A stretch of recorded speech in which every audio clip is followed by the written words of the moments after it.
آج بھی ایک ہی مسئلہ آپ کی خدمت میں عرض کروں گا۔ احکام زیارات میں سے نذورات اور تبرکات کے سلسلے میں جو آقا عبداللہ حسین کے نام پہ، اربعین کے نام پہ زیارت کے لیے یا عزاداری کے لیے جمع کرتے ہیں، لوگوں سے چندے کے عنوان سے جمع کرتے ہیں۔ اس سلسلے میں ایک سوال کیا گیا ہے کہ اربعین پہ خرچنے کے لیے بعض مومنین سے چندہ لیا گیا ہے کہ مراسم اربعین کے لیے خرچا جائے، مثلا عزاداری کے لیے، مثلا زیارت اربعین کے لیے، ان کے لیے۔ اب خرچنے کے بعد کچھ رقم باقی بچ جاتی ہے، کچھ مثلا 1000 2000 10 20,000 روپے بچ جاتے ہیں۔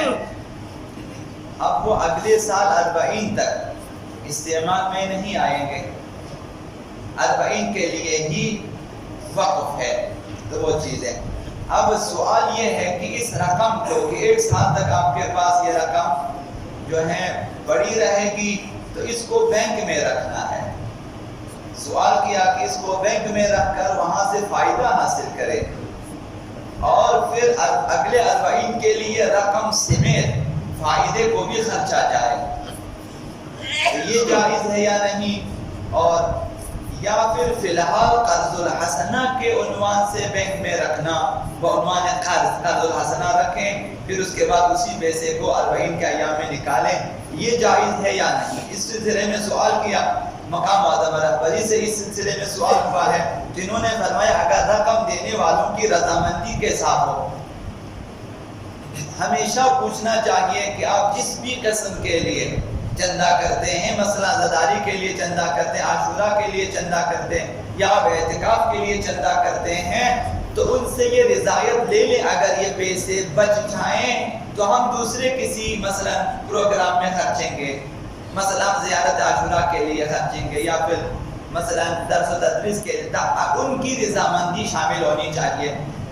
اگر وہ راضی ہوں کہ آپ خرچیں عزاداری کے لیے یا عاشورہ، پھر اگر بچ جائیں آپ دوسرے مواقع پہ دینی امور میں آپ خرچ سکتے ہیں، تو انہوں نے بھی فرمایا کہ اگر رقم دینے والوں کی رضامندی کے ساتھ ہو اور اسلامی عقود میں سے کسی ایک کے تحت منافع کے لیے بینک میں رکھا جائے، مثلا شراکت کہ پیسہ آپ کا ہے، تجارت وہ کریں اور پھر فائدہ اور نفع نقصان میں دونوں شریک ہو جائیں، مثلا یہ ایک شرعی عقود میں سے ایک ہے، اس طرح سے اگر بینک میں رکھا جائے اور اگر منافع دریافت کیا جائے تو جائز ہے۔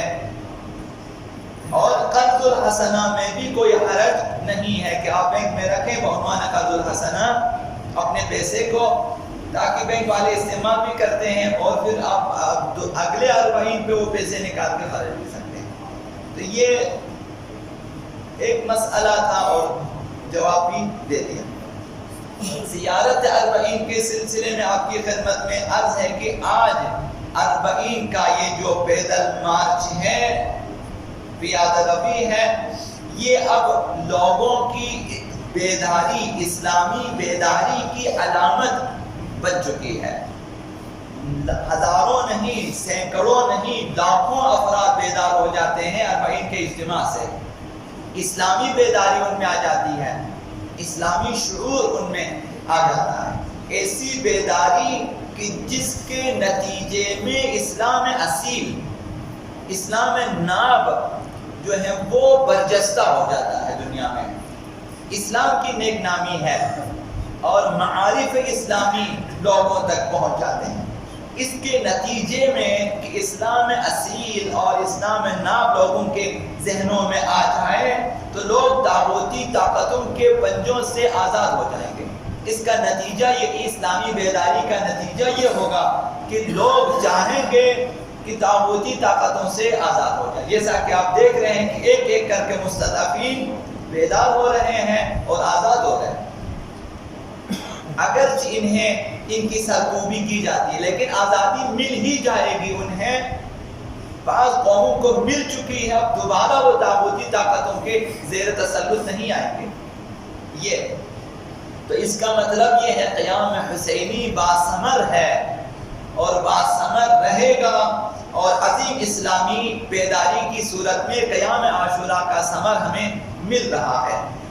دو جملے حضرت مقام معظم رہبری کے آپ کی خدمت میں عرض کروں۔ حضرت آیت اللہ خامنئی نے فرمایا کہ عشق حسینی کا پہلا چشمہ چہلم کے دن جاری ہوا۔ حسینی مغناطیس نے چہلم کے دن لوگوں کو اپنی طرف کھینچ لیا۔ جابر ابن عبداللہ انصاری کا 40 کے دن قبر آقا امام حسین کی زیارت کے لیے آنا اس بابرکت رسم کا آغاز تھا۔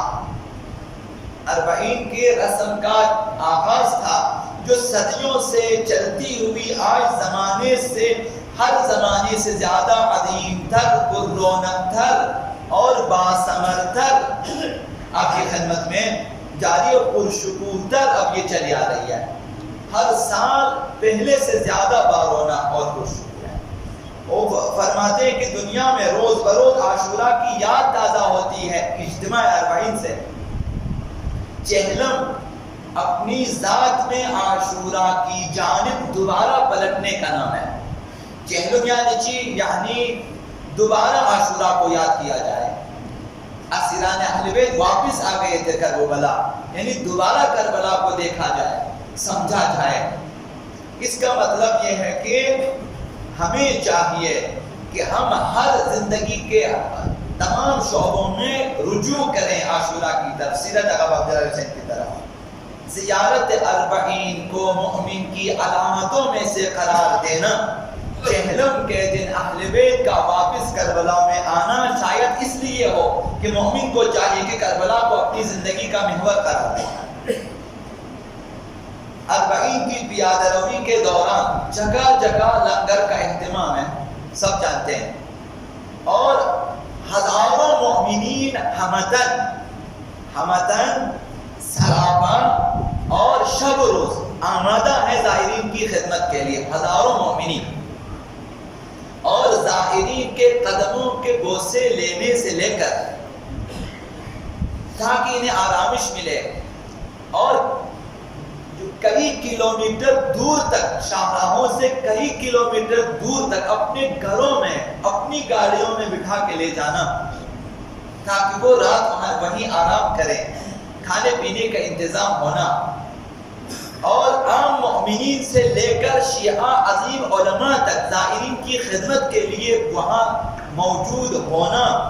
دنیا کا سب سے بڑا دسترخوان آقا عبداللہ حسین کا کربلا معلیٰ میں لگنا، اور کروڑوں زائرین رزق آقا عبداللہ حسین سے تناول کرنا، اور زائرین کی تعداد کا سال بسال بڑھ جانا، یہ سب معجزہ قیام آقا عبداللہ حسین ہے۔ یہ سب معجزہ قیام آقا عبداللہ حسین، مغناطیس محبت آقا عبداللہ حسین ہے، جاذبہ عشق آقا عبداللہ حسین ہے کہ زائرین کی تعداد اب 3 کروڑ سے بھی گزر رہی ہے۔ حج بیت اللہ کے موقع پہ خانہ خدا میں اتنا اجتماع نہیں ہوتا، خانہ خدا میں اتنا اجتماع نہیں ہوتا جتنا اجتماع کربلا میں آقا عبداللہ حسین کی قبر پہ ہوتا ہے۔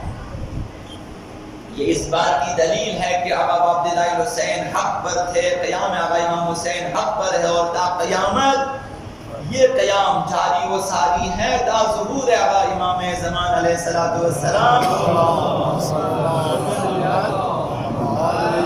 یہ سلسلہ جاری رہے گا، زائرین کی جمعیت کربلا میں حاضر ہوتی رہے گی، اور نام آقا عبداللہ حسین زندہ سے زندہ تر ہوتا رہے گا۔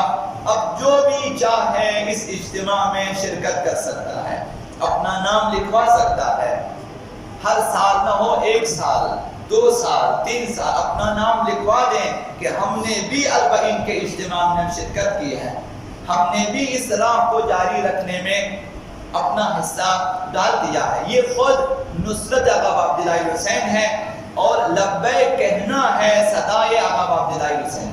اللهم انا نسألك عليك اسمك العظيم الأعظم الأعز الجل الأكرم يا الله يا الله يا رحمن يا رحيم يا مقلب القلوب ثبت قلوبنا على دينك اللهم اهدنا من عندك وأفض علينا من فضلك وانشر علينا من رحمتك وأنزل علينا من بركات حق محمد وآله الطيبين الطاهرين. إلى روح المؤمنين والمؤمنات. رحم الله من يقرأ الفاتحة.